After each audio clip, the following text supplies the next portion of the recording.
Hello, good morning all of you. नमस्कार, सुप्रभात, सभी को घनी घनी राम राम। दोस्तों, मैं सतीश कुमार एक बार फिर से आप सभी का ज्ञान विहार के इस यूट्यूब चैनल पे हार्दिक स्वागत करता हूं। दोस्तों, हम लोग पढ़ रहे हैं इंडियन पॉलिटी, भारतीय राज व्यवस्था एंड इंडियन कॉन्स्टिट्यूशन, भारतीय संविधान। तो जो हमारा जो टॉपिक चल रहा है वो हम लोग पढ़ रहे हैं शेड्यूल्स ऑफ इंडियन कॉन्स्टिट्यूशन, भारतीय संविधान की अनुसूचियों को लेकर के। जो हमारी पिछली क्लास थी उसमें मैंने आपको बताया कि मूल संविधान में अनुसूचियों की संख्या 8, आज वर्तमान में है 12, 4 जोड़ी गई, पहली, दूसरी, तीसरी, चौथी, पाँचवीं और छठी, 6 अनुसूचियों के लिए बच्चा लोग मैंने आपको ट्रिक बताई। और ट्रिक में यह था कि जो लाइन थी हमारी ट्रिक की, non stop offer by Rajya Sabha TV.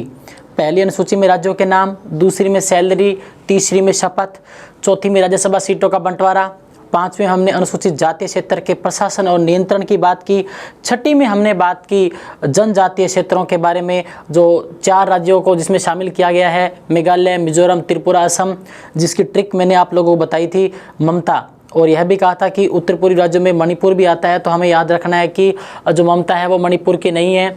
उम्मीद करता हूं कि आप लोगों ने इस टॉपिक की जो शुरुआत की 6 अनुसूचियां हैं बहुत ही अच्छे तरीके से पढ़ी होगी। और उम्मीद करता हूं कि आप जिन बच्चों ने ये वीडियो देखा उनको पहले ही वीडियो में 6 की 6 अनुसूचियाँ याद हो चुकी होगी। और साथ ही साथ मैंने यह भी बताया कि जो शेड्यूल है उसकी डेफिनेशन क्या होती है। डेफिनेशन के बारे में एक बार फिर से आपको बताऊं तो मैंने बताया कि जहाँ कहीं अनुच्छेदों में कुछ ऐसा डिस्क्रिप्शन आता है, ऐसा विवरण आता है जिसे हमें इलोबरेट करने की नीड पड़ती है, बहुत ही विस्तार पूर्वक तरीके से लिखना पड़ता है। तो इन विवरणों को विस्तार पूर्वक जहाँ लिखा जाता है वह कहलाती है अनुसूची। और वर्तमान में 12 अनुसूचियां हैं, 6 हम लोग डिस्कस कर चुके हैं बच्चा लोग, बाकी 6 आज के इस लेक्चर में हम लोग पढ़ेंगे। तो पूरा का पूरा वीडियो ध्यान से देखिएगा। चलिए शुरू करते हैं। हम लोग पढ़ रहे हैं इंडियन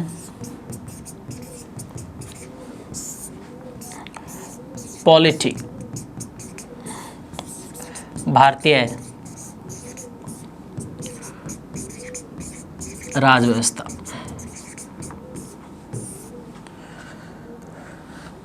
बच्चों, हमने बात की non stop offer by Rajya Sabha TV. छोटी सी लाइन, पहली 6 अनुसूचियां कवर। और अनुसूचियों के मैंने अनुच्छेद भी आप लोगों को बताए। कल क्लास में लास्ट में एक छोटी सी भूल सुधार करना चाहूँगा। 6 अनुसूचियां हम लोग डिस्कस कर चुके हैं।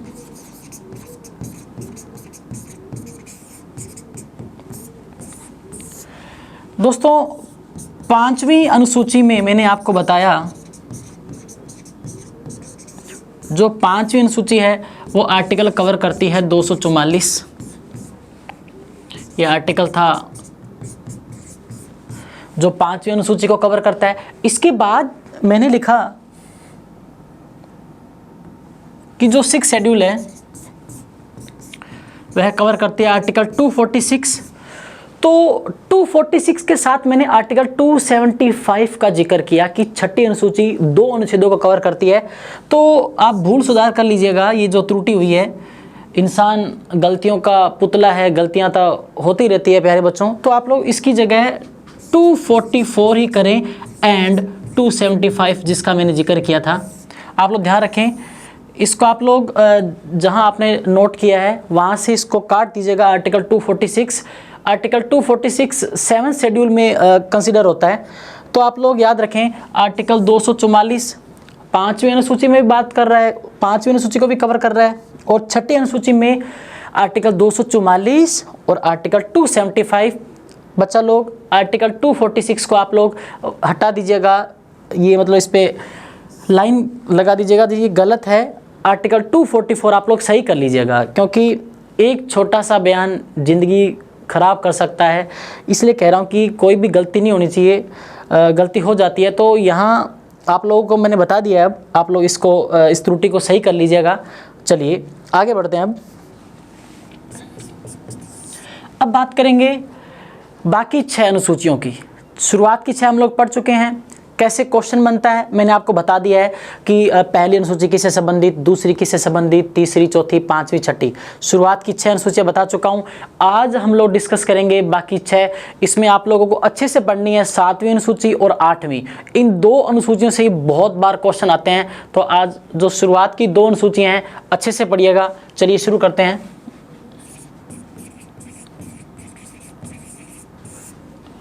शेड्यूल्स ऑफ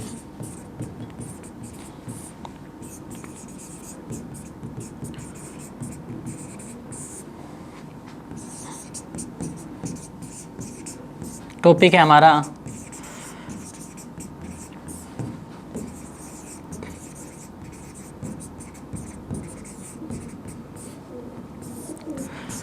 भारतीय संविधान की अनुसूचियां।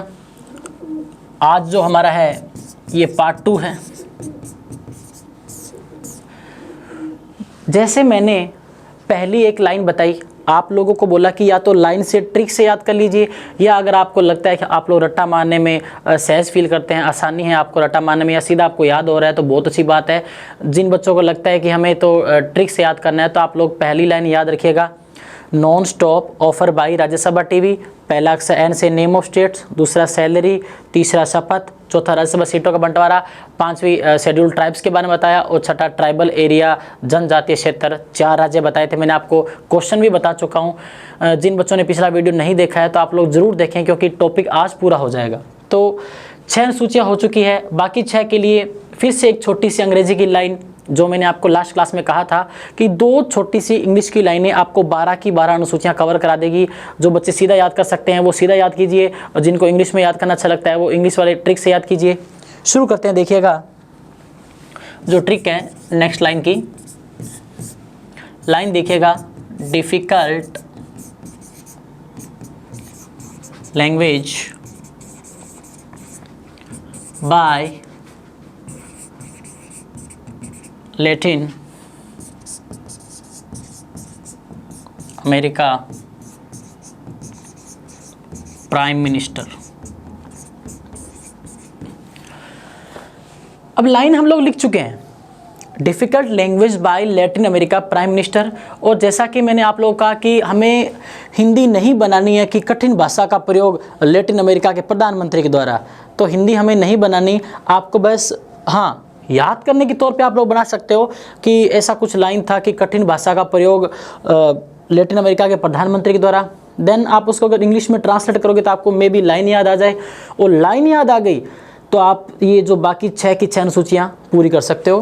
तो सेम पैटर्न हम लोग फॉलो करेंगे, जिस प्रकार से हमने पिछली क्लास में जो पहला अक्षर है उसको गोल सर्किल में बंद किया, पहले अल्फ़ाबेट से हमने पूरी की पूरी अनुसूची का नाम निकाला। सेम वही प्रोसेस हम लोग आज भी करेंगे। तो छोटी सी लाइन जो पहली थी, non stop offer by Rajya Sabha TV, और दूसरी लाइन है difficult language by Latin America prime minister. आप लोग चाहो तो पीएम भी लिख सकते हो लाइन को छोटा करने के लिए। और देखिएगा 6 के बाद आता है हमारा 707।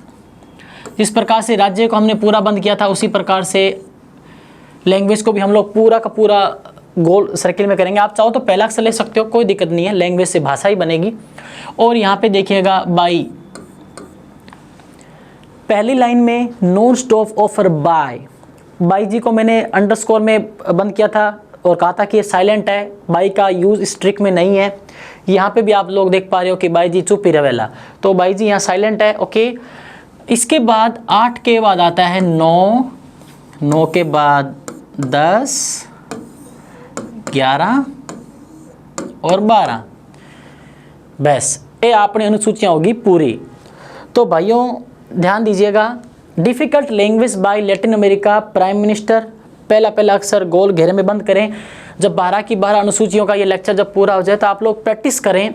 जिसको प्रैक्टिस करना लग रहा है कि हाँ यार मैं मेहनत करूँगा, सर ने कहा है कि प्रैक्टिस करनी है ताकि मेरा ये टॉपिक पूरा हो जाए, पढ़ने वाला ज़रूर पढ़ेगा भाई, और जिसको नहीं पढ़ना वो कहीं नहीं पढ़ेगा, चाहे उसको हिमालय भेज दो।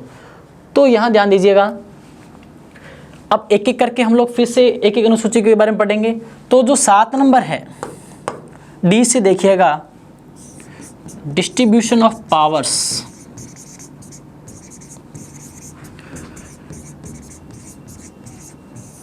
सातवीं अनुसूची है जो बताती है शक्तियों का बंटवारा। हिंदी में लिख दीजिएगा आप लोग, शक्तियों का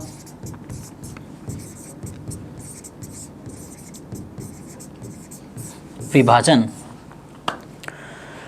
7वीं अनुसूची बताती है शक्तियों का बंटवारा।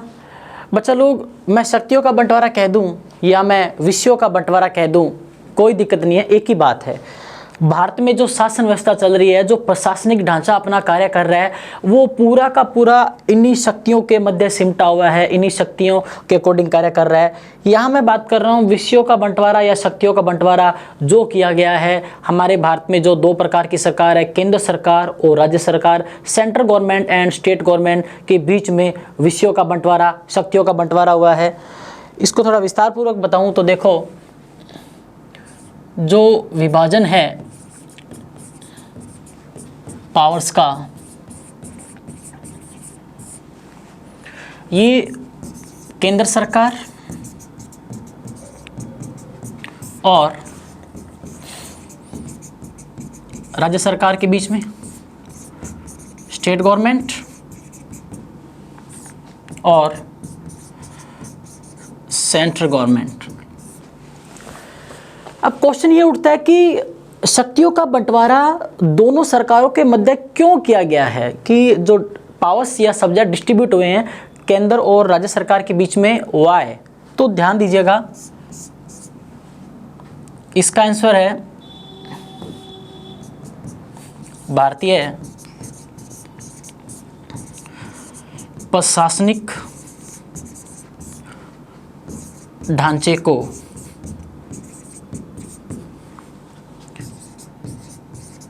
मजबूती प्रदान करने हेतु। जो हमारा भारत का एडमिनिस्ट्रेटिव जो बॉडी है, एडमिनिस्ट्रेशन जो स्ट्रक्चर है, उसको स्ट्रॉन्ग करने के लिए जो पावर्स हैं उनको डिवाइड कर दिया गया है between central government and state government. आप लोग देख पा रहे हैं कि मैंने कहा कि 7वीं अनुसूची शक्तियों के बंटवारे से संबंधित है। शक्तियों का बंटवारा 2 सरकारों के मध्य, केंद्र सरकार और राज्य सरकार के मध्य। क्यों किया गया यह बंटवारा? टू स्ट्रॉन्ग एडमिनिस्ट्रेटिव बॉडी, भारतीय प्रशासनिक ढांचे को मजबूती प्रदान करने के लिए। आप लोग देख पा रहे हो कि शक्तियों का बंटवारा हुआ है, प्रशासनिक ढांचे में बैलेंस रहे। नेक्स्ट बात करें कि ये जो शक्तियां हैं, या मैं विषय कह दूं, इनको बांटा गया 3 सूचियों में।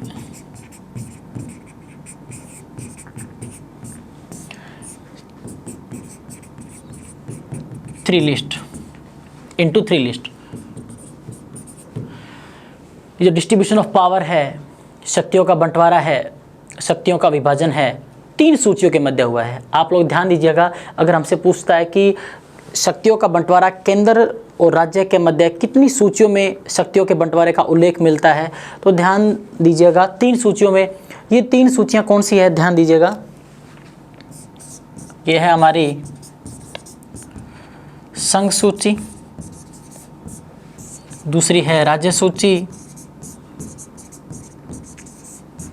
और तीसरी है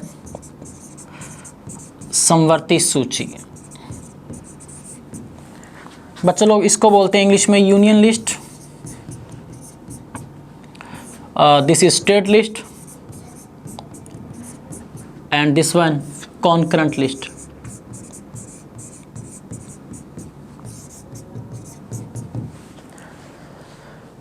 केंद्र सूची, संघ सूची, इसको आप लोग सेंट्रल लिस्ट भी लिख सकते हो, कोई दिक्कत नहीं है। Union list, state list and concurrent list.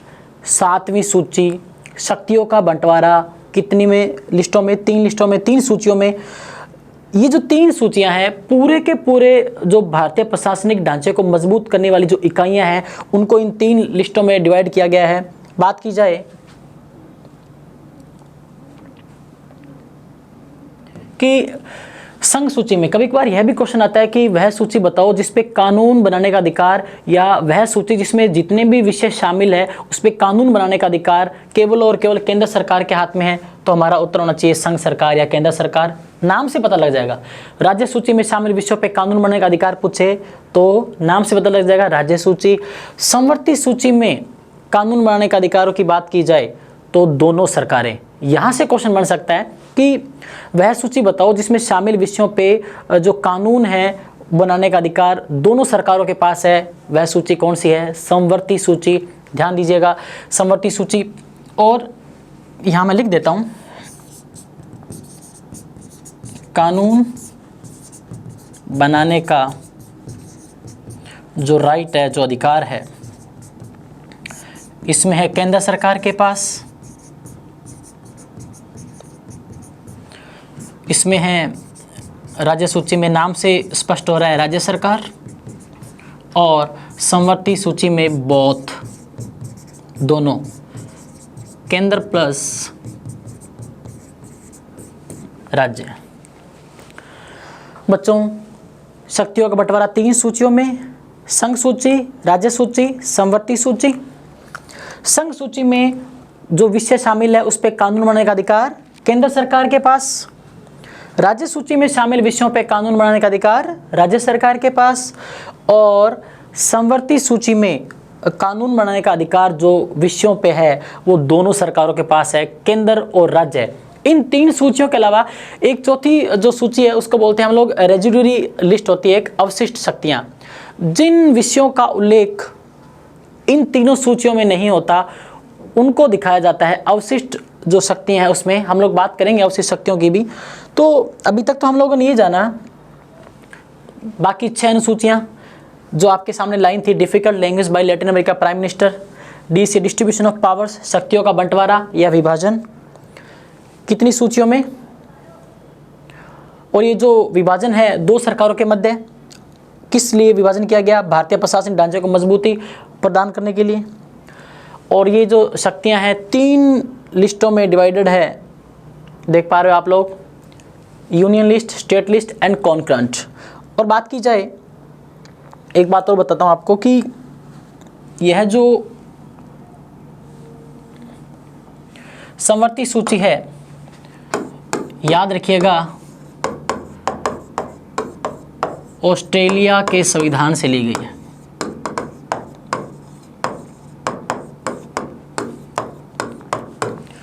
और केंद्र और राज्य सूची क्वेश्चन तो नहीं पूछेगा, लेकिन अगर पूछने वाले ने पूछ लिया कि केंद्र और राज्य सूची किस देश से प्रभावित है या किस देश के संविधान से इनका प्रावधान लिया गया है, तो याद रखिएगा कनाडा। कनाडा से ये पीछे की दोनों सूचियों की अवधारणा। और समवर्ती सूची पूछे तो ऑस्ट्रेलिया के संविधान से हमने कॉन्करेंट लिस्ट का प्रावधान लिया है। बहुत अच्छा क्वेश्चन बन सकता है कि जो शक्तियों का बंटवारा किया गया है 3 सूचियों में, उसमें समवर्ती सूची पे जो प्रभाव देखने को मिलता है या समवर्ती सूची किस देश का प्रावधान है, किस देश से लिया गया है, स्रोत है, तो हमारा जवाब होना चाहिए the constitution of Australia, Australia के संविधान से। अब बात की जाए, नेक्स्ट जो क्वेश्चन बनता है वो यह बनता है कि संघ सूची में वर्तमान में कितने विषय हैं, क्योंकि जैसा कि मैंने बात की कि इन सब में विषय शामिल है, पूरा प्रशासनिक ढांचा इन्हीं विषयों में सिमटा हुआ है, इन्हीं विषयों के अकॉर्डिंग शासन व्यवस्था चल रही है। तो यह जो क्वेश्चन अभी मैंने बताया कि वर्तमान में संघ सूची में कितने विषय हैं, राज्य सूची में पूछ सकता है, समवर्ती सूची में पूछ सकता है, लेकिन ये विषय संविधान लागू होने के टाइम पे कितने थे, 1935 के भारत शासन अधिनियम के टाइम पे कितने थे, और आज कितने हैं, यहाँ से भी क्वेश्चन बनेगा। तो चलिए बताता हूँ आप लोगों को कि ये जो 3 सूचियाँ हैं, ये जो विषयों का बंटवारा है,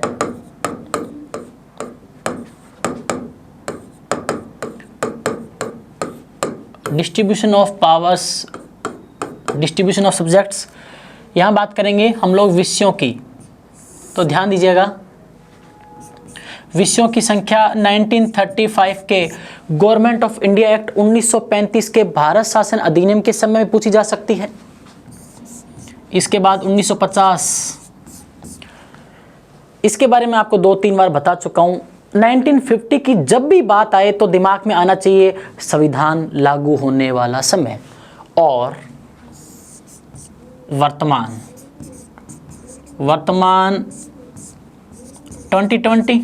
2020 को मैं मिटा रहा हूँ क्योंकि 2020 लिखते मारो जी दौर हो गया है, क्योंकि मैं आपको बता चुका हूँ कि ये वर्ष तो जीवन बचाने का वर्ष है। लिखना भी मैं यहाँ पे उचित नहीं समझूंगा क्योंकि बच्चों में इससे तनाव पैदा होता है, डर पैदा होता है, तो इसको मैं मिटा देता हूँ। 2020 नहीं लिखेंगे हम लोग, वर्तमान ही लिखेंगे। हाँ, तो यहाँ बात की जा रही है विषयों की संख्या। यहाँ मैं लिख रहा हूँ संघ सूची और यहाँ राज्य सूची, यहाँ समवर्ती सूची। तीनों सूचियों में विषयों की संख्या, चाहे वो 1935 के एक्ट के समय की पूछी जाए, संविधान लागू होने के समय की पूछी जाए और वर्तमान में कितनी है, तीनों टाइम के जो सब्जेक्ट्स थे इनकी संख्या आपको याद रखनी पड़ेगी। कोई सा भी कहीं से भी क्वेश्चन पूछा जा सकता है। अगर बात करूं मैं 1935 में संघ सूची में शामिल विषयों की संख्या 59, राज्य सूची की बात करूं 54, समवर्ती की बात करूं 36, संविधान लागू होने के समय 97, यहाँ पे 66 और यहाँ पे 47। तो बच्चा लोग याद रखिएगा, क्वेश्चन कैसे पूछेगा कि 1950 या संविधान लागू होने के समय राज्य सूची में विषयों की संख्या कितनी, 66, या 1935 के भारत शासन अधिनियम के दौरान समवर्ती सूची में कितने विषय से, 36। आप लोग कोई भी ट्रिक इस्तेमाल करो, कैसे भी याद करो, लेकिन यहाँ से क्वेश्चन बनेगा ही बनेगा। अच्छे से पढ़ना इसको। आपको 1935 में तीनों सूचियों में शामिल विषयों की संख्या पता होनी चाहिए, संविधान लागू होने के टाइम पे पता होनी चाहिए। और भाई और बहनों, वर्तमान की बात करूँ तो पूरा 100। वर्तमान में संघ सूची में केंद्र की जो लिस्ट है उसमें 100 विषय हैं और यहाँ पे राज्य सूची में विषयों की संख्या 61 और लास्ट में अगर बात करूँ मैं समवर्ती सूची में तो वर्तमान में है 52 विषय। आप लोग यहाँ कितना कम हुआ, -5, और जितना कम हुआ उतना अगली सूची में जुड़ गया, +5, -5 +5, 66 था, 61 हुआ, 47 था, 52 हुआ। कैसे भी याद करो, मेन टारगेट है कि हमें पता होना चाहिए कि तीनों टाइम पे विषयों की संख्या कितनी, 1935 में कितनी, 1950 में कितनी और वर्तमान में कितनी। तीनों टाइम पे विषयों की संख्या मैं आपको बता चुका हूँ। और अगर काउंट करें, इनका जोड़ लगाया जाए तो 213। जी, वर्तमान में प्रशासनिक ढांचा जो बैलेंस्ड की कंडीशन में है, जो नंबर ऑफ टोटल जो सब्जेक्ट्स है, जो पावर्स है इंडिया में, वो 213 विषय है। तो आप लोगों को मैंने यह बता दिया कि जो शक्तियों का बंटवारा है 7वीं सूची, और 7वीं सूची में हमने बात की कि 3 सूचियों में 3 लिस्ट है, 3 कैटेगरी है जिसमें पूरे के पूरे सब्जेक्ट्स डिवाइड किए गए हैं। तीनों के नाम बता दिए मैंने, संघ सूची, राज्य सूची, समवर्ती सूची। संघ सूची में शामिल यह जो संघ सूची है, यह जो संघ सूची है, इसमें समस्त विषयों पे कानून बनाने का अधिकार केंद्र सरकार के पास। आप लोग देख पा रहे हैं 100 सब्जेक्ट, 100 के 100 विषयों पे जो कानून बनाएगी केंद्र सरकार, क्योंकि यह संघ सूची में है। 61 सब्जेक्ट्स राज्य के हाथ में है। और बात की जाए समवर्ती सूची 52, इस पे कानून बनाने का अधिकार दोनों सरकारों के पास है। तो यहाँ तक बात करने के बाद कभी कभार एग्जाम्पल से भी क्वेश्चन आता है कि संघ सूची में यह विषय जो है महत्वपूर्ण विषय, आपको 2-4 बताता हूँ एग्जाम्पल के तौर पे, ध्यान दीजिएगा।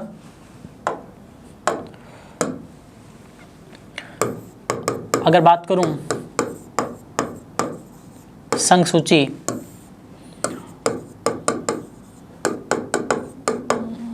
एग्जाम्पल तो सेंसस जनगणना,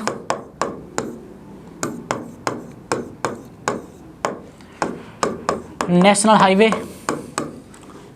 राष्ट्रीय राजमार्ग, पोस्ट ऑफिस, डाकघर, रेलवे, वॉर एंड पीस, युद्ध व शांति, और साथ ही साथ आप लिख सकते हो स्टॉक एक्सचेंज,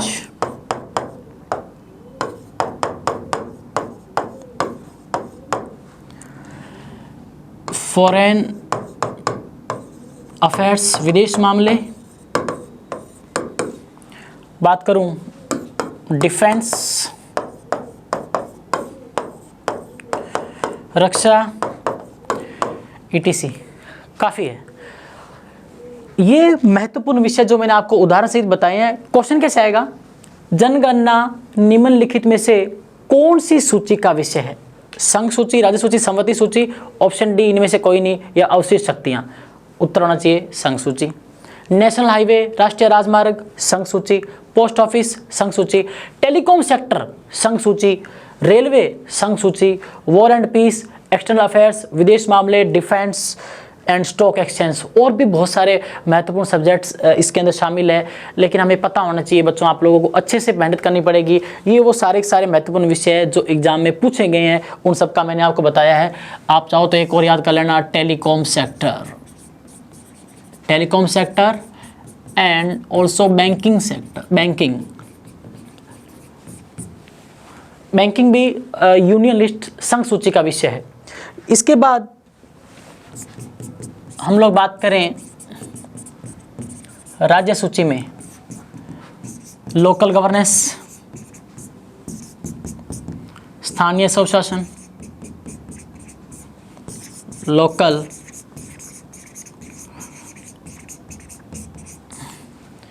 बहुत अच्छा क्वेश्चन है। पुलिस और पटवार के बच्चे ध्यान दें कि लोकल गवर्नेंस निम्नलिखित में से किस सूची का विषय है? संघ सूची, राज्य सूची, समवर्ती सूची। बच्चे को यूं लगता है कि यह तो समवर्ती सूची का विषय होगा, कतई नहीं है। हमारा जवाब होना चाहिए स्टेट लिस्ट। ध्यान दीजिएगा, ये जो उदाहरण मैं आपको बता रहा हूँ सारे के सारे महत्वपूर्ण उदाहरण हैं। बात की जाए स्वच्छता, राज्य सूची। कृषि, एग्रीकल्चर, राज्य सूची। बात की जाए पुलिस, यानी कि मैं बात कर रहा हूं लॉ एंड ऑर्डर की। बहुत अच्छा क्वेश्चन बनेगा यहाँ से कि पुलिस कौन सी सूची का विषय है। आप लोग कतई केंद्र सूची ना कर दें, समवर्ती सूची ना कर दें। उत्तर होना चाहिए राज्य सूची। पुलिस जो है राज्य सूची का विषय है। और साथ ही साथ इरिगेशन,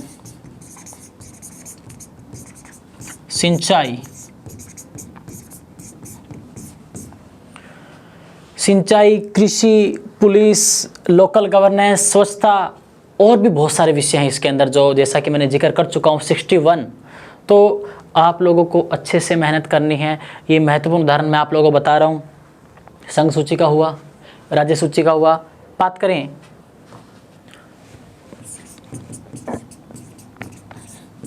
समवर्ती सूची की, कॉन्करेंट लिस्ट।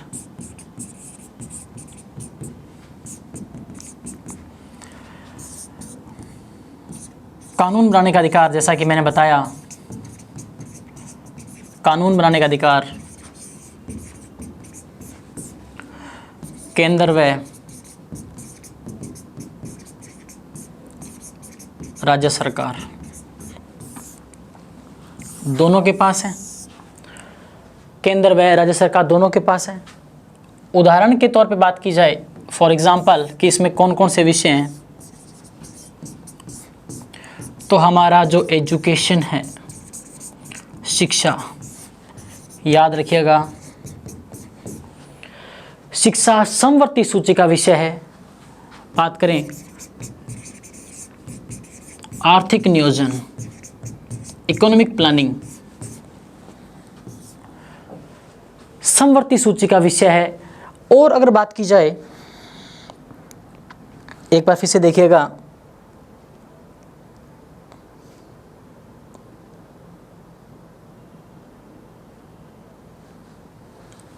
थोड़ा ऊपर कर लेते हैं स्लाइड को। तो वे सारे विषय जिस पे कानून बनने का अधिकार केंद्र सरकार और राज्य सरकार के हाथ में हो, तो आप लोग एक ही आपका जवाब होना चाहिए। सब्जेक्ट को देखने से यूँ फील आना चाहिए कि यार ये सब जो सब्जेक्ट है, और एक साथ ही साथ फॉरेस्ट, जंगल, फॉरेस्ट राज्य सूची का भी है, समवर्ती सूची का भी है। आपको पता होना चाहिए कि अगर शिक्षा की बात के, प्लानिंग जो है हमारी पॉपुलेशन कंट्रोल को लेकर के, जो जनसंख्या नियंत्रण की बात करें तो भी हमारी समवर्ती सूची में। और अगर एक एक्स्ट्रा इन्फॉर्मेशन की बात करें तो आप लोग इसमें एजुकेशन, आर्थिक, और जो है नियोजन है, जंगल है, फॉरेस्ट है, ये इसको आप लिख सकते हो। जंगल के अलावा बात करें तो एक महत्वपूर्ण विषय बताता हूँ आपको, शिक्षा, आर्थिक नियोजन, जंगल, फॉरेस्ट और परिवार नियोजन। बहुत अच्छी बात है, ये देखिएगा परिवार नियोजन भी। तो हम लोग बात कर रहे हैं कि जो तीनों सूचियों में अलग अलग सब्जेक्ट है, क्वेश्चन ज़्यादातर बनता है वो आपको मैंने बता दिया कि विषयों की संख्या कितनी है, कहाँ कहाँ से सूचियों का जो प्रावधान है हमने लिया है, साथ ही साथ अलग अलग एग्जाम्पल्स। अब यहाँ तो मैंने आपको 4-5 ही बताए हैं, टोटल 52 है, 52 है, याद करना पड़ेगा बच्चा लोग, आपको मेहनत करनी पड़ेगी। तो एक बार फिर से अगर रिवीजन के तौर पे देखिएगा, 7वीं अनुसूची डी से इतना लंबा नहीं है ये दोस्तों, बहुत छोटी सी बात है। 7वीं सूची शक्तियों का बंटवारा, जो आपने सिंपल देखा, 2 सरकारों के मध्य प्रशासनिक ढांचे को मजबूत करने के लिए 3 सूचियों में है शक्तियों का बंटवारा, और तीनों की तीनों सूचियाँ आप लोगों के सामने है। कानून बनाने का अधिकार मैं आपको बता चुका हूँ। इसके बाद तीनों सूचियों में तीनों टाइम पे अलग अलग जो बात की हमने, 1935 में कितने, और साथ ही साथ ये जो 1950 है संविधान लागू होने वाला समय, यहाँ बता चुका हूँ। वर्तमान में कितने हैं ये बता चुका हूँ। और इसके बाद उदाहरण भी मैंने आपको बता दिया कि संघ सूची में क्या है, राज्य सूची में क्या है और समवर्ती सूची में। तो आप लोगों को अच्छे से याद करना पड़ेगा। आर्थिक नियोजन, शिक्षा, जंगल, फॉरेस्ट, परिवार नियोजन, जीव जंतुओं की रक्षा, और भी बहुत सारे सब्जेक्ट है, 40 से 45 जो बाकी रह चुके हैं, याद करने पड़ेंगे, हमें अच्छे से याद करना पड़ेगा, क्योंकि एक एक सब्जेक्ट आपको पता होना चाहिए। और जो टोटल है भारत में जो शक्तियाँ डिवाइड हुई है 213 विषयों में। नेक्स्ट जो 7वीं अनुसूची की बात करूं, जो 7 शेड्यूल है ये कवर करती है, कवर्ड आर्टिकल 246, अनुच्छेद 246 कवर करती है 7वीं अनुसूची। और जैसा कि मैंने आपको शुरुआत में बता दिया कि कल हमसे जो थोड़ी सी गलती हुई कि जो आर्टिकल 246 था वो लिखा गया था 6ठी अनुसूची में, वो आज मैंने आपको सही करवा दिया है। आर्टिकल जो 244 और 275 है 6ठी अनुसूची कवर कर रहे हैं। 5वें में 244 का जिक्र है और इसमें है आर्टिकल 246। अब बात करें जो हमारी लाइन थी, हाँ जी, difficult language by Latin America prime minister. अब बात करेंगे 8वीं अनुसूची की। 8 पे क्या लिखा हुआ है, लैंग्वेज। तो भारतीय संविधान की 8वीं अनुसूची में क्या शामिल है, भाषाएं। उल्टा पूछ ले कि भारतीय संविधान की जो भाषाएं हैं ये भाषाएं कौन सी अनुसूची में हैं, 8वीं। तो चलिए भाषाओं को लेकर डिस्कस करते हैं। देखिएगा,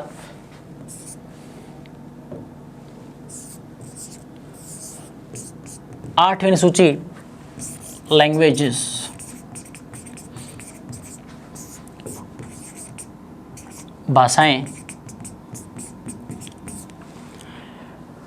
भाषाओं की बात करूं तो 1950 का जो समय था, मूल संविधान, मैंने आपको संविधान से रिलेटेड जो महत्वपूर्ण फैक्ट्स वाली जो क्लास थी उसमें मैं आप लोगों को बता चुका हूं कि जो मूल संविधान था उसमें भाषाओं की संख्या कितनी थी, 14 भाषाएं थी संविधान लागू होने के समय। आज वर्तमान में कितनी है, 22 भाषाएं। वर्तमान संविधान में भाषाओं की संख्या 22 है। तो आप लोग देख पा रहे हो कितनी भाषाएं और जोड़ी गई, 8। जी हाँ, 8 भाषाएं जोड़ी गई। और इन 8 से ही भाई और बहनों क्वेश्चन बनता है। तो ये क्वेश्चन कैसे बनता है, ध्यान से देखिएगा कि पहले थी 14 भाषाएं, 14, आज है 22, जोड़ी गई 8। तो 15, 16, 17, 18, 19, 20, 21, 22 फिनिश। 8 भाषाएं कब कब जोड़ी गई, कौन कौन सी भाषाएं ये जो जोड़ी गई, यहाँ से क्वेश्चन बनेगा। भाषाएं कौन सी अनुसूची में है, 8वीं में। कितनी जोड़ी गई, 8।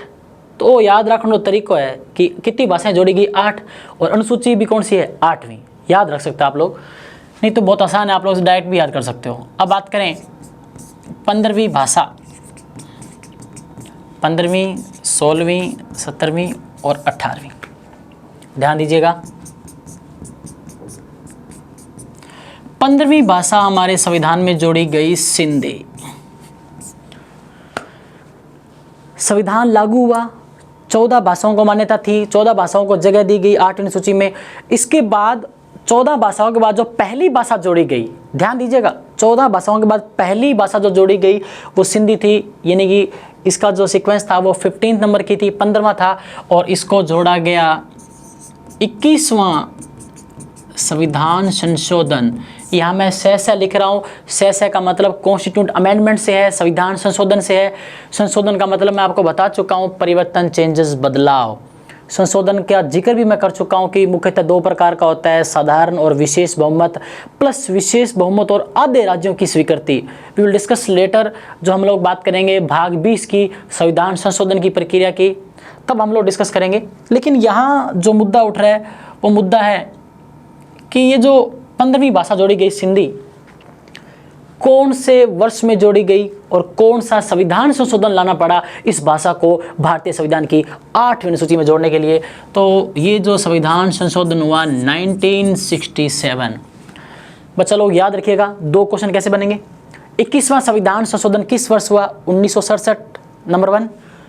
If I talk about the second person कि सिंधी भाषा कौन से संविधान संशोधन की देन है, उत्तर होना चाहिए 21वां। और तीसरा क्वेश्चन बनाऊं, सिंधी भाषा किस वर्ष जोड़ी गई? 1967। याद तो करना पड़ेगा, और याद कैसे रखना है मैं आपको बताऊंगा, डोंट वरी, ठीक है। तो 15वीं भाषा सिंधी। बात करें कि सिंधी सर कहाँ बोली जाती है भारत में, तो सिंधी वैसे तो भाइयों पाकिस्तान वाले भी बोलते हैं, सिंधी पाकिस्तान में बोली जाती है। भारतीय राज्यों की बात करूं, राजस्थान, गुजरात, मध्य प्रदेश, राजस्थान, गुजरात, एमपी, 3 राज्य जो भारतीय बताए मैंने। यहाँ पे सिंधी भाषा बोलने वाले लोगों का हुजूम आपको देखने को मिल जाएगा। काफ़ी लोग बोलते हैं, कोई दिक्कत नहीं है, लेकिन यह कोई नहीं पूछेगा कि यह कहाँ बोली जाती है हमसे, क्योंकि भारत विविधताओं में एकता वाला देश है, बहुभाषी लोग आज है, बहुत सारी भाषाएं हैं। तो ध्यान दीजिएगा, 15वीं भाषा सिंधी कब जोड़ी गई? 1967 में, 21वां संविधान संशोधन। इसके बाद बात करूँ 16वीं भाषा नेपाली, 17वीं मणिपुरी, और 18वीं है कोंकणी। कोंकणी भाषा, मणिपुरी भाषा एंड नेपाली भाषाएं आप लोगों को याद रखनी पड़ेगी। यहाँ ध्यान दीजिएगा, इसकी ट्रिक मैं आपको बता दूंगा। अगर आपको लगे कि हाँ ये ट्रिक और जुगाड़ बिल्कुल सही है, मैं यूँ याद कर सका, तो बहुत ही अच्छी बात है, थे याद कर लियो, पढ़ाई कर लियो। और ट्रिक नहीं भी पसंद आया तो रट्टा मार लियो, मारकन कोई इलाज नहीं रहो।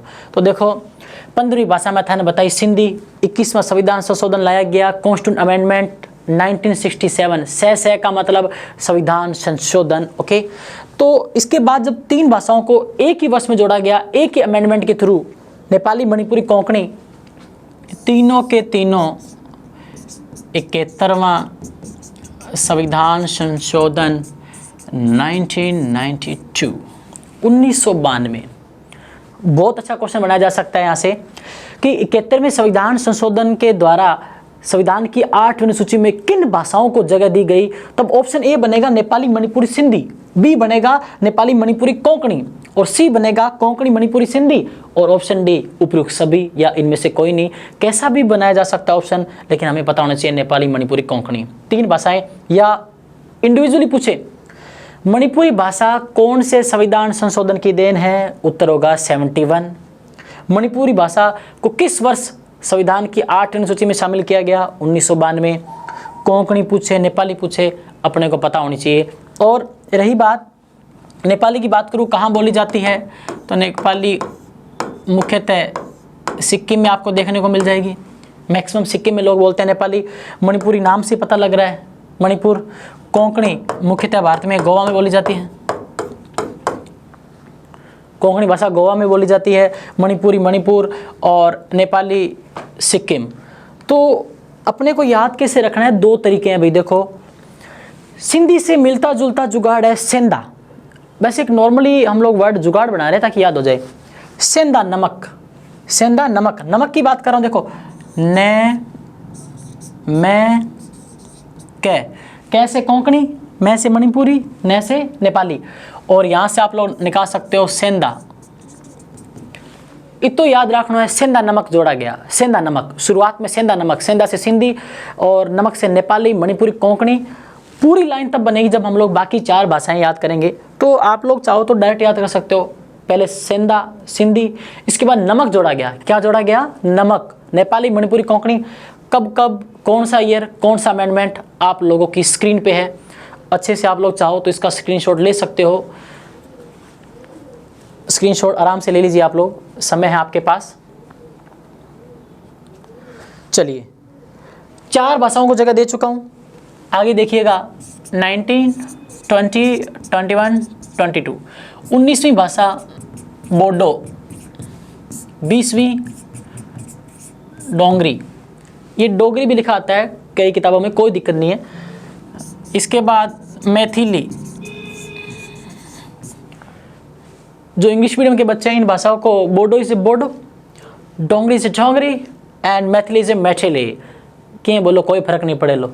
ओके। एंड 22वीं की बात करूं तो संथाली।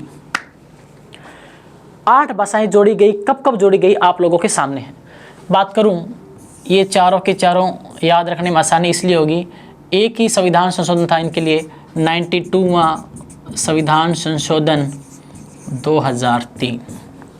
आप लोगों ने देखा कि सिंधी भाषा 21वां संविधान संशोधन, और इसके बाद नेपाली, मणिपुरी, कोंकणी 3 भाषाओं को 71वां संविधान संशोधन, और बोडो, डोगरी, मैथिली, संथाली 4 भाषाओं को जगह देगी। क्वेश्चन का पैटर्न वही, बोडो भाषा कौन से संविधान संशोधन की देन 92, मैथिली भाषा कौन से संविधान संशोधन की देन 92, संथाली पूछे, डोगरी पूछे तो भी उत्तर 92। उल्टा पूछ ले कि 92 में संविधान संशोधन के द्वारा संविधान में किन भाषाओं को जोड़ा गया, तो भी आप लोगों को याद रखना ही पड़ेगा, कोई ऑप्शन नहीं है। टिक मैं आपको बता चुका हूँ, इसकी भी बता दूंगा, कोई दिक्कत नहीं, लेकिन आपको याद रखना पड़ेगा। देखिएगा कि बोडो कहाँ बोली जाती है, ध्यान दीजिएगा। बोडो असम, असम में ज़्यादातर लोग बोडो बोलते हैं। डोगरी की बात करूं, J&K जम्मू कश्मीर क्षेत्र में डोगरी भाषा ज़्यादातर मुख्यतः बोली जाती है। मैथिली आपको मिल जाएगी बिहार में,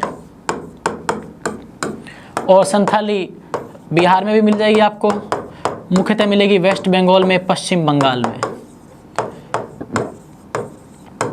खैर यहाँ से कोई नहीं पूछने वाला है कि, कोई नहीं पूछेगा कि ये भाषा कहाँ बोली जाती है, बस हमें तो पता होना चाहिए सिंधी, नेपाली, मणिपुरी, कोंकणी, बोडो, डोगरी, मैथिली, संथाली। 8 भाषाएं, पहले जो 14 थी 8 जोड़ी गई। कब कब जोड़ी गई, कौन सा संविधान संशोधन, कौन सा वर्ष, और उनका सीक्वेंस आप लोगों के सामने है। और याद रखने का तरीका देखो, यहाँ हमने बात की सेंधा नमक, सेंधा से सिंधी, नमक से नेपाली, मणिपुरी, कोंकणी, और यहाँ देखिएगा सेंधा नमक के बाद 2 तरीके हैं, या तो आप इसको बोर्ड मास तरीके से याद कर लीजिए, बोर्ड मास, BODMAS।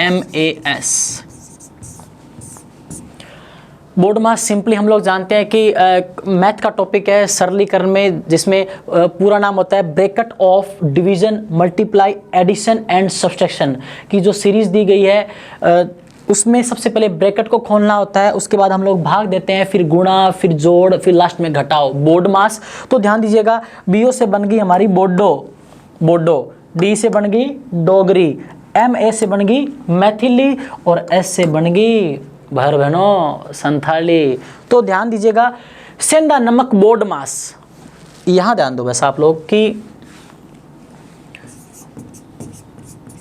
सेंधा नमक बोर्ड मास, 8 की 8 भाषाएं खत्म, सिंधी, नेपाली, मणिपुरी, कोंकणी, बोडो, डोगरी, मैथिली, संथाली। और अगर मारवाड़ी में याद करना है तो देखो भाई,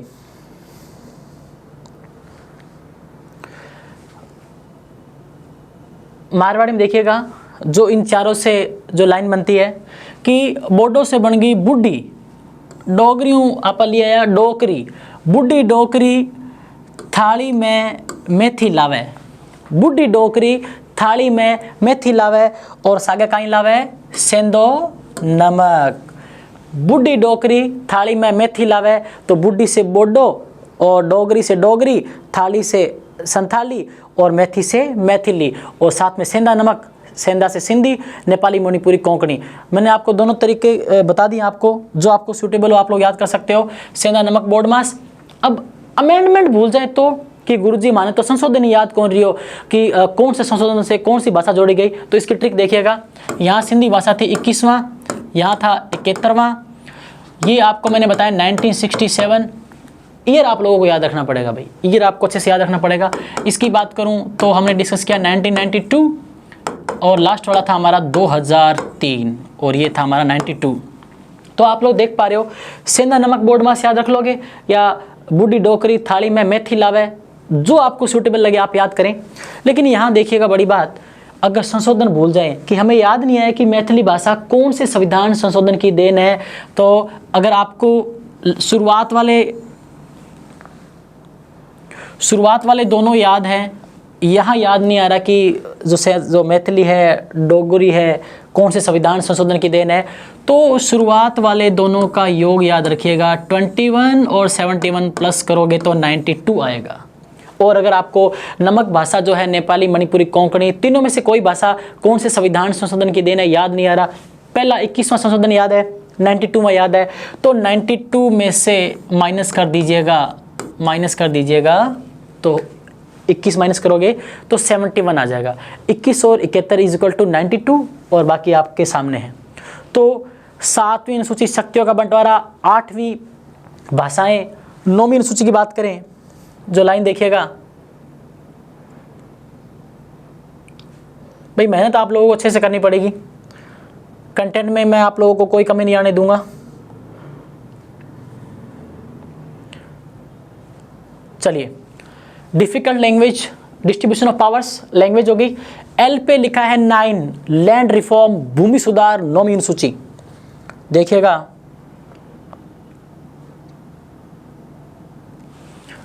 9 नंबर की जो हमारी अनुसूची है, एल से बनता है लैंड रिफॉर्म,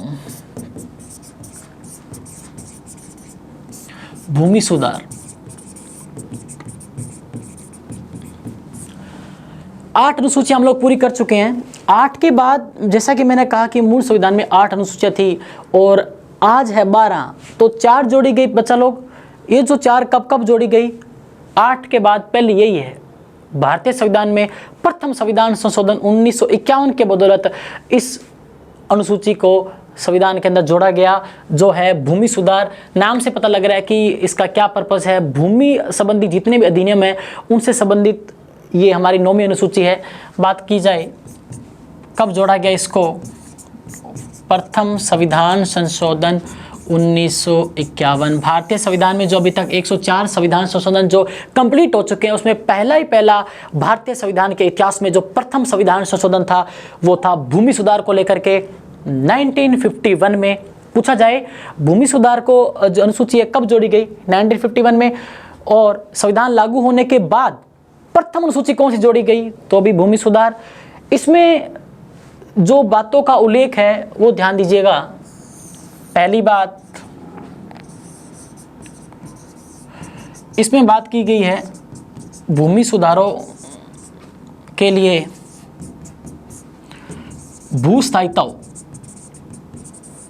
भूस्थायित्व के पैटर्न के बदलाव संबंधी प्रावधान।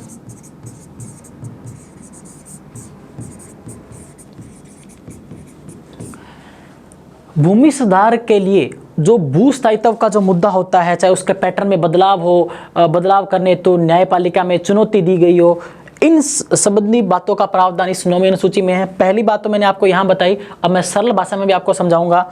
तो ये तो आप लोग ध्यान दीजिए कि सब किताबी भाषा है, ये हमसे कोई नहीं पूछने वाला, एग्जाम में नहीं आता कि इन सब बातों का उल्लेख कीजिए। बस हमें इतना पूछा जाएगा कि 9वीं अनुसूची किससे संबंधित है, भूमि सुधार। दूसरा पॉइंट इसमें बताऊं मैं आपको, तो दूसरा पॉइंट है राज्य द्वारा संपत्ति के अधिग्रहण की बात कही गई है। राज्य द्वारा संपत्ति के अधिग्रहण की बात कि इसमें कही गई है। जो राज्य के द्वारा जो संपत्ति का अधिग्रहण है, इससे संबंधित जितनी भी विधियां हैं, विधियों का उल्लेख शेड्यूल 9 में मिलेगा आपको। पहली बात,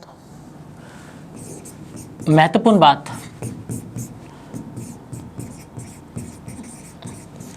ये सब बातें मैं आप लोगों को एक्स्ट्रा इन्फॉर्मेशन दे रहा हूं, जबकि हमसे इतना ही पूछा जाएगा कि भारतीय संविधान की 9वीं अनुसूची में क्या शामिल है, किससे संबंधित है, बस।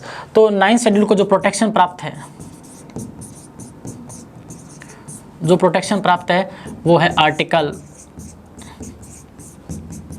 31B या 31 ख खरगोश। सुरक्षा देता है आर्टिकल 31B 9वीं अनुसूची को। 9वीं अनुसूची में जो भूमि का अधिग्रहण है, अगर बात की जाए, देश समाज के हित के लिए कभी कभार जो ज़मीन मालिक है उनसे देश के विकास के लिए ज़मीन को अपने अधिकार के दायरे में ले लेता है, ज़मीन खरीद लेता है, उसको एक्वायर कर लेता है। तो कभी कभार हम लोग देखते हैं कि जो सड़कें बनती है कईयों की ज़मीनों पे, रेलवे ट्रैक्स बिछाए जाते हैं, पुल बनते हैं, बांध बनते हैं कईयों की ज़मीनों में। अगर देश हित के लिए अगर ऐसा कोई केस आता है तो सरकार उस ज़मीन को खरीद सकती है। तो ये जो मुद्दे होते हैं देश विकास के लिए, पुल निर्माण, सड़क निर्माण, किसी की ज़मीन को अधिग्रहण कर लेना, ये सब 9वीं अनुसूची में आता है। बात की जाए कि इस अनुसूची में जो 284 एक्ट है, इस अनुसूची में 284 अधिनियम है, रूल्स है, अधिनियम है। अगर पूछा जाए कि 9वीं अनुसूची में कितने अधिनियम है, 284। इन 284 एक्ट्स को न्यायपालिका में जुडिशियल रिव्यू, जो न्यायिक जो पुनर्वलोकन है, इसके लिए इसको चुनौती नहीं दी जा सकती। न्यायपालिका में इन 284 सब्जेक्ट्स को लेकर के तब तक चुनौती नहीं दी जा सकती जब तक ये मूल अधिकारों का उल्लंघन नहीं करे। ध्यान दीजिएगा कि 9वीं अनुसूची में जितने भी सब्जेक्ट हैं उनको न्यायपालिका में चुनौती नहीं दी जा सकती जब तक वो मूल अधिकारों का उल्लंघन ना करें। और ये जो मूल अधिकारों का उल्लंघन है, ये जो बात जिस केस का रिजल्ट के थ्रू पता लगती है वो है केशवानंद भारती 1973 का वो केस, जिसके बारे में मैं आपको डिस्कस कर चुका हूँ कि 9वीं अनुसूची में अगर न्यायिक जो अवलोकन है, पुनर्वलोकन है, जुडिशियल रिव्यू है, अगर वो किस केस में किया जाएगा, अगर मूल अधिकारों का उल्लंघन हो। और ये जो प्रावधान है कौन से एक्ट या केस की वजह से हुआ, तो जो वाद था केशवानंद भारती बनाम केरल राज्यवाद, उसकी बदौलत साफ साफ लिखा गया है कि न्यायिक पुनर्वलोकन जो जुडिशियल रिव्यू है वो हो सकता है 9वीं अनुसूची में। 2007 जनवरी में सुप्रीम कोर्ट ने यह फैसला दिया था। अब बात करें नेक्स्ट 10वीं अनुसूची 10th शेड्यूल की, वो बताती है ए से एंटी डिफेक्शन लॉ, हिंदी में दल बदल विरोधी कानून। Difficult language by Latin America prime minister. D से डिस्ट्रीब्यूशन ऑफ पावर्स, 8वीं लैंग्वेज, 9वीं भूमि सुधार, 10वीं पे लिखा है ए से बनता है एंटी डिफेक्शन लॉ, दल बदल विरोधी कानून। इसको जोड़ा गया भारतीय संविधान की अनुसूचियों में 52वां संविधान संशोधन 1985। क्या है ये अनुसूची, क्या है इसमें? तो नाम से देखिए, दल बदल विरोधी कानून। भाई अगर एक एमएलए या एक एमपी अपनी पार्टी छोड़ के दूसरी पार्टी में चला जाए तो एक पार्टी से दूसरी पार्टी में जाने पर उसको अयोग्य घोषित कर दिया जाता है जिस पार्टी को छोड़ा है उसने। तो यह जो कानून है, बात की जाए यह क्या बताता है, तो ध्यान दीजिएगा। एमपी एमएलएज को अयोग्य घोषित करने वाला, शॉर्ट में याद रखिएगा एक लाइन में कि क्या है। अगर पूछा जाए कि what is anti defection law, तो it shows the disqualification of member of parliament and also the member of state legislature. तो विधानमंडल के जो सदस्य हैं, जो लेजिस्लेटिव असेंबली में होते हैं एमएलएज, उनके सदस्यों को अयोग्य घोषित करती है यह दल बदल कानून। 1960-70 तक का जो दशक था उसमें जो भी राजनीतिक पार्टियां बनती थी तो उसमें हाल यही था, आया राम गया राम, आया राम गया राम, कोई भी पार्टी टिक नहीं पाती थी। तो इन सब गतिविधियों को ये जो कई जो पद जीतने के बाद जो एमपी है, एमएलए है, पद के लालच और राजनीतिक लाभ के चक्कर में एक पार्टी से दूसरी पार्टी में चले जाते हैं, और उसका जीता जागता उदाहरण आप लोग वर्तमान में राजस्थान में देख पा रहे हो। अशोक गहलोत के जो सरकार है सामने है, उसी खेमे का एक शख्स सचिन पायलट, जिन्होंने दावा किया कि 19 विधायक उनके पास है, कांग्रेस की सीटें 107 है, अगर 19 चली जाएगी तो 88 में से 7 बसपा के हैं, तो कहीं ना कहीं सरकार गिरती दिख रही है। खैर ये तो भविष्य की बात है, क्या होगा। तो ये सब अगर 19 विधायक किसी दूसरी पार्टी में जा रहे हैं तो ये कांग्रेस पार्टी से एंटी डिफेक्शन लॉ के द्वारा अयोग्य घोषित हो जाएंगे। सेम यही परिस्थिति अगर कोई निर्दलीय विधायक किसी राजनीतिक दल में शामिल होता है तो भी वह एंटी डिफेक्शन लॉ के कानून के अंतर्गत अयोग्य घोषित होगा। कोई पार्टी के एक तय सदस्य अगर किसी दूसरे में विलय हो रहे हैं तो भी यह कंडीशंस अपवाद खड़ा करती है कि इस केस में क्या होगा, पार्टी जो विलय हो रही है पूरी पूरी। तो मैं आपको कह रहा हूं कि दल बदल जो विरोधी कानून है राजीव गांधी सरकार के द्वारा लाया गया ऐसी गतिविधियों पर रोक लगाने के लिए। तो जो 10वां संविधान संशोधन है, 52वां संविधान, जो 10वीं अनुसूची है, 52वां संविधान 1985 की देन है। यह क्या है कानून कि यह एमपी और एमएलए जो सांसद है और जो विधायक है उनको अयोग्य घोषित करने वाला कानून है। अब बात करें लास्ट 2 अनुसूचियों की। 11वीं हमारी पंचायती राज की शक्तियां। 11वीं अनुसूची में पंचायती राज का वर्णन किया गया है, जिन्हें जोड़ा गया या संवैधानिक दर्जा दिया गया 73वां संविधान संशोधन 1992, और इनको कुल जो विषय दिए गए 11वीं अनुसूची में कामकाज के वो 29 विषय हैं।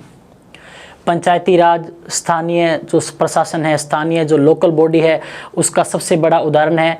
तो 11वीं जो अनुसूची है भारतीय संविधान की पंचायती राज से संबंधित है, और इसमें इस अनुसूची को जोड़ा गया 73वां संविधान संशोधन 1992, जिसके अंतर्गत पंचायती राज को संवैधानिक दर्जा दिया गया। हम लोग बात करेंगे जब हम लोकल गवर्नेंस पढ़ेंगे तो जो संवैधानिक दर्जा है, कॉन्स्टिट्यूशनल जो स्टेटस है, ये दिया गया 11वीं अनुसूची में 73वां संविधान संशोधन 1992। कामकाज के विषय कितने दिए गए इनको 29।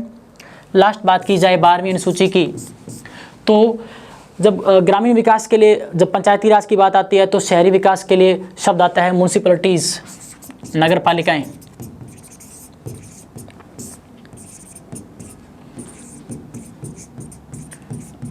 नगर पालिकाओं को संवैधानिक दर्जा या इनकी शक्तियों का उल्लेख किया गया है। यहाँ आप लिख सकते हो म्यूनिसिपैलिटीज़, संवैधानिक दर्जा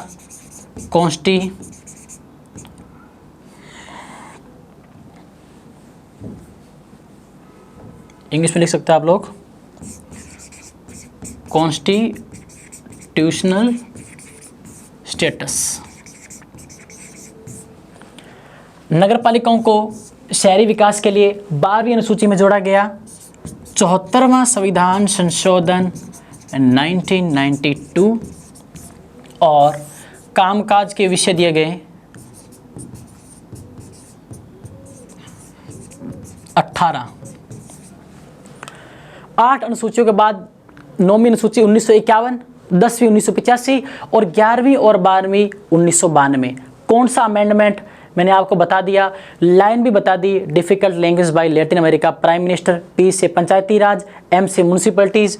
आप लोग याद रख लीजिएगा कि जो M से शुरू हो रही है हमारी 12वीं अनुसूची, म्यूनिसिपैलिटीज़, नगर पालिकाओं को संवैधानिक दर्जा दिया गया 74वें संविधान संशोधन 1992 के द्वारा, भारतीय संविधान की 12वीं अनुसूची।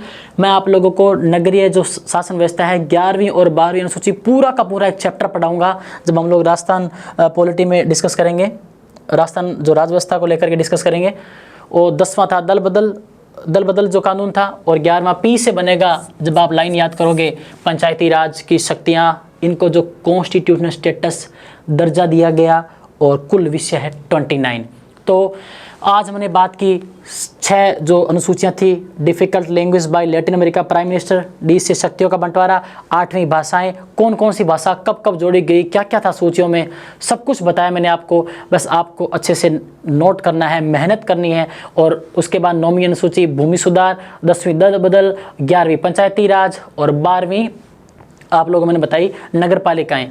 नेक्स्ट क्लास में मैं आप लोगों को पार्ट्स पे डिस्कस करेंगे, संविधान के जो भाग है, और उससे पहले मैंने आपको 12 की 12 अनुसूचियाँ बता दी है। पहली अनुसूची राज्यों के नाम, दूसरी में सैलरी, तीसरी में शपथ, चौथी में राज्यसभा सीटों का बंटवारा, पांचवी अनुसूची जातीय क्षेत्रों के प्रशासन और नियंत्रण, छठी में बात की जाए तो जो जनजातीय क्षेत्र था, सातवीं शक्तियों का बंटवारा, आठवीं भाषाएं, नौवीं जो है हमारा जो भूमि सुधार, 10वां दल बदल और 11वां पंचायती राज और 12वां नगर पालिकाएं।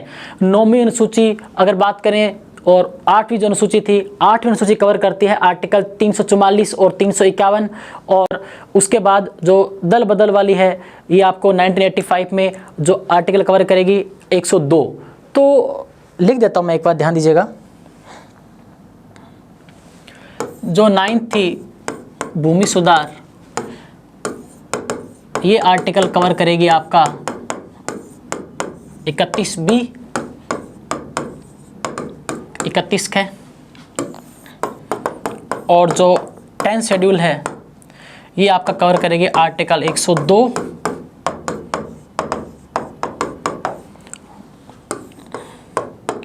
और जो 11वीं है आर्टिकल 243G में मुख्य डिस्कस करेंगे। हालांकि पंचायती राज जो व्यवस्था है उसके लिए आर्टिकल है 243 से O, 243 से ABCDEFGHIJKLMNO, 243O। इसके बाद अगर हम बात करें 12वीं अनुसूची की, तो वह भी आर्टिकल 243 मुख्यतः W। और अगर बात कीजिए आर्टिकल्स की, आर्टिकल्स होगा 243P से आर्टिकल 243ZG हम लोग डिस्कस करेंगे, और ये है आर्टिकल्स कवर्ड। तो अनुसूचियों के दोनों भाग विद्यार्थियों पूरे हो चुके हैं। मैंने आपको पहली 6 अनुसूचियाँ पिछले लेक्चर में ढंग से पढ़ा दी। आज भी आशा करता हूँ कि आप लोगों को अच्छे से समझ आया होगा। नहीं समझ आए तो वीडियो को बार बार देखें, बस मेहनत करें अच्छे से। नेक्स्ट क्लास में हम लोग बात करेंगे पार्ट्स, या फिर अभी तक जितना भी मैंने पढ़ाया है उसके लिए जो प्रश्न उत्तरी रहेगी, हो सकता है कि उसका वीडियो लेके आऊँ। बस आप मेहनत कीजिए, और ज़्यादा से ज़्यादा जो ज्ञान विहार का जो हमारा चैनल है उसको मैक्सिमम आप लोग सब्सक्राइब कराएं। बेल आइकन को हमेशा आप लोग रिमाइंडर पे सेट कर देंगे, जब भी अपडेट आए आपको सारी की सारी इन्फॉर्मेशन मिलती रहे। जय हिंद, जय भारत। मिलते हैं कल सुबह 8 बजे। Have a good day.